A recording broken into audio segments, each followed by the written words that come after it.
प्रकार की मुक्ति बताई, सद्यो मुक्ति, क्रमो मुक्ति। सद्यो मुक्ति तो वो है कि सीधा भगवान के धाम को जाना और कहीं नहीं जाना, और क्रमो मुक्ति वो है कि सभी लोगों के दर्शन करते करते अंत में भगवान के धाम को जाना। दो प्रकार की मुक्ति बताई।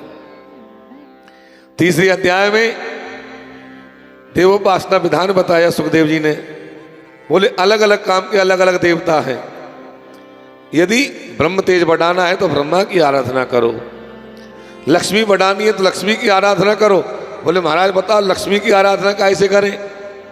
बोले श्री सूक्तम का पाठ करो, गोपाल सहस्त्रनाम का पाठ करो, कनक धारा का पाठ करो, लक्ष्मी बढ़ेगी। बोले महाराज आयु की कामना के लिए, भाई आयु कामा अश्विनो देवो, अश्विनी कुमारों की आराधना करो और महादेव जी के मृत्युंजय मंत्र का जप करो, आयु बढ़ेगी। कोई कहता है महाराज जी हमारी तो रूप अच्छा नहीं है। बोले रूप की कामना के लिए गंधर्वों की पूजा करो। बोले महाराज हमारे तो पति पत्नी में झगड़ा ज्यादा होता है, या के लिए क्या करें? बोले पति पत्नी में झगड़ा ज्यादा होता है तो दाम्पत्यार्थम उमाम सतीम, पार्वती की आराधना करो। पार्वती की आराधना करोगे तो झगड़ा बंद हो जाएगा। बोले महाराज कोई कामना नहीं है तो? बोले कोई कामना नहीं है तो भगवान का भजन करो। और बोले महाराज सब प्रकार की कामना है तो? बोले भगवान का भजन करो। अकामो सर्व कामो वा मोक्ष काम उदार धी तीव्रेण भक्ति योगेन यजित परमं पद। यदि कोई कामना नहीं है या सब प्रकार की कामना है तो भगवान का भजन करो। भगवान के भजन से सारी कामना पूरी हो जाती है।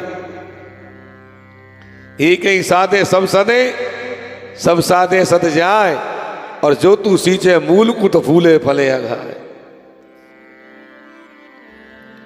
भगवान का भजन करना पेड़ की जड़ में पानी डालने के समान है। जिन आंखों से भगवान का दर्शन नहीं होता वो आंख किस काम की? जिन कानों से कथा नहीं सुनी जाती वो कान किस काम के? जिन हरि कथा सुनी नहीं काना, जिन हरि कथा सुनी नहीं काना, जिन हरि कथा सुन ही नहीं काना, जिन हरि कथा सुनी नहीं काना, श्रवण अंध अहि भवन समाना, श्रवण रंध्र अहि भवन समाना। जिनके कानों में होके भगवान की कथा नहीं जाती वो कान नहीं, वो तो चूहे के बिल हैं। जिन नेत्रों से भगवान का दर्शन नहीं होता वो नेत्र नहीं, वो तो मोर पंख है। जिन हाथों से सत्कर्म नहीं बनता वो हाथ नहीं है। जिन पैरों से यात्रा नहीं होती वो पैर नहीं, वो तो पेट के समान है। भगवान ने शरीर दिया है सत्कर्म करने के लिए। सत्कर्म करो अपनी आंखों से, कानों से, जिह्वा से, किसी का बुरा नहीं होना चाहिए। 18 पुराणों में व्यास जी ने क्या कहा है? 18 पुराणों का सार क्या है? अष्टादश पुराणेषु व्यासस्य वचनद्वयम् परोपकार पुण्याय पापाय परपीडनम। परोपकार से बड़ा कोई पुण्य नहीं है और दूसरे को पीड़ा देने से बड़ा कोई पाप नहीं है। इस प्रकार से जब 3 अध्याय कथा सुखदेव जी ने कह दिया तब सुखदेव जी को याद आया कि अरे भाई मैंने तो मंगलाचरण ही नहीं किया और कथा कहने लग गया। सुखदेव जी मंगलाचरण करना भूल गए राजा परीक्षित की दशा को देख करके। तब 3 अध्याय कथा कहने के बाद सुखदेव जी ने मंगलाचरण किया 12 मंत्रों में। नमो परस्मै पुरुषाय भूयसे सदोदवस्था न निरोध लीलया गृहीत शक्ति तृतयाय देहिना अंतर्भवाय नुपिलाक्ष्म्यवर्त्मने।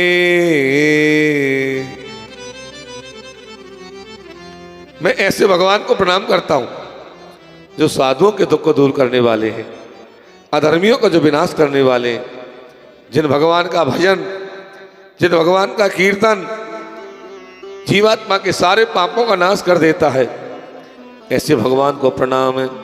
श्रीयोपति यज्ञपति प्रजापति धियापति लोकपति धरापति।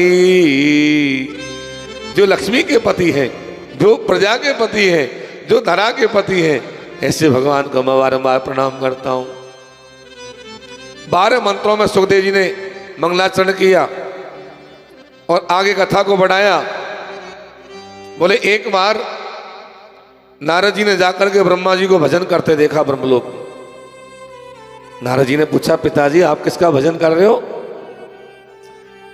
मैं तो सोचता था आप ही दुनिया में बड़े हो, आपसे भी बड़ा कोई है क्या? तो ब्रह्मा जी बोले, बेटा मैं बड़ा नहीं हूं, मेरे से बड़े हैं कृष्ण। कृष्णम वंदे जगत गुरु, वही बड़ा है। सारा संसार जिनके द्वारा व्याप्त है, वाणी और अग्नि की उत्पत्ति का स्थान जिनका मुखारविंद है, जिनकी नाभि में से मैं पैदा हुआ हूं, ऐसे भगवान बड़े हैं। एक बार क्या हुआ कि ब्रह्मा जी ने जाके जल में तपस्या की, तो जल से बाहर आए तो जल में से आवाज आई तप तप।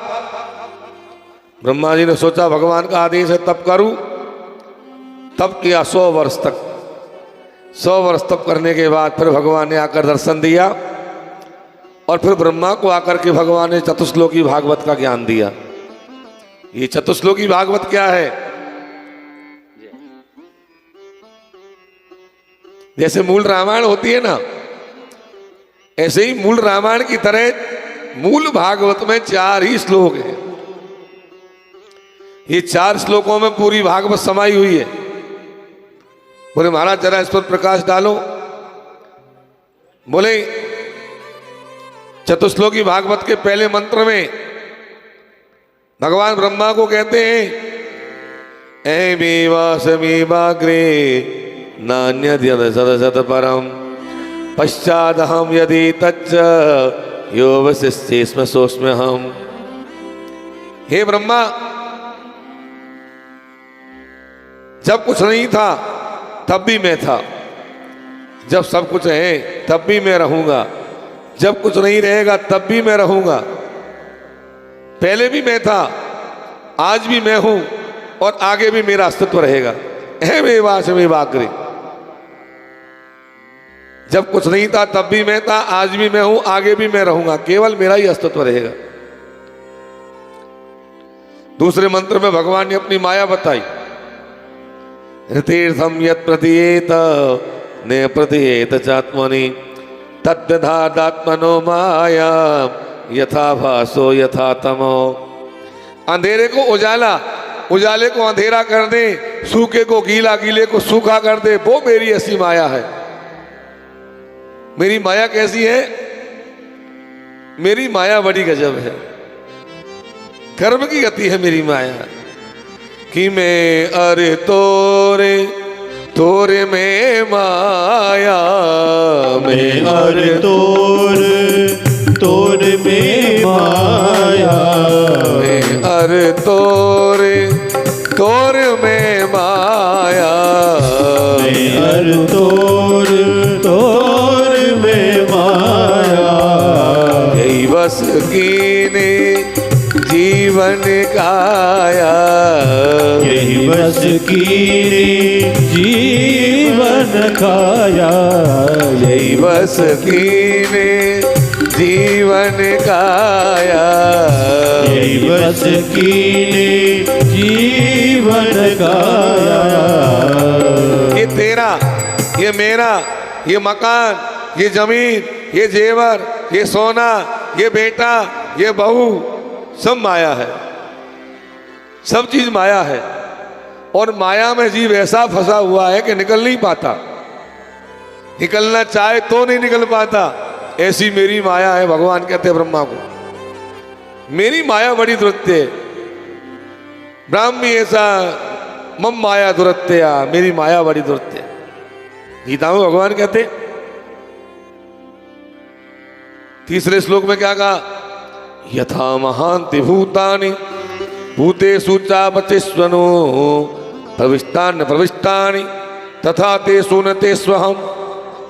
हे ब्रह्मा, हाथी से लेकर मच्छर तक सब मेरे द्वारा पैदा हुए। चाहे मच्छर है, चाहे हाथी है, चाहे बीच के जीव है, सब मेरे द्वारा पैदा हुए। चाहे ब्राह्मण है, चाहे चांडाल है, वो भी सब मेरे द्वारा पैदा हुए।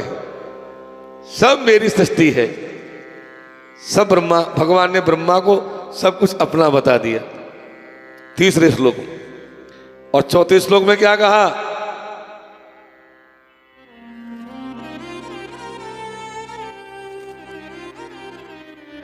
एतावदेव जिज्ञासं तत्व जिज्ञासुनात्मनो अन्वये व्यतिरेकाभ्याम यत्स्यात् सर्वत्र सर्वदा।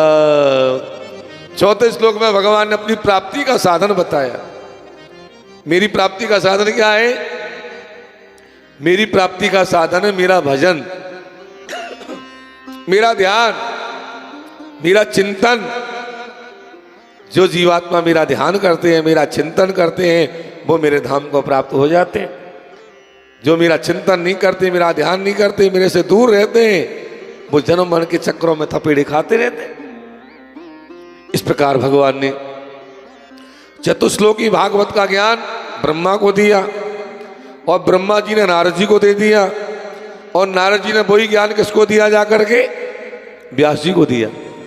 और व्यास जी ने वही 4 श्लोकों से 18,000 श्लोकों वाली श्रीमद् भागवत बना दी। भागवत जी जब बन गई तो देखो, और है पुराण, 17 है पुराण, और श्रीमद् भागवत है महापुराण। महापुराण क्यों कहा है? क्यों? पुराण के जो 10 लक्षण होते हैं वो एक भी पुराण में मौजूद नहीं है, केवल भागवत में मौजूद है। पुराण के 10 लक्षण क्या है ये भी बताओ महाराज। बोले पुराण के 10 लक्षण है सर्ग, विसर्ग, स्थान, पोषण,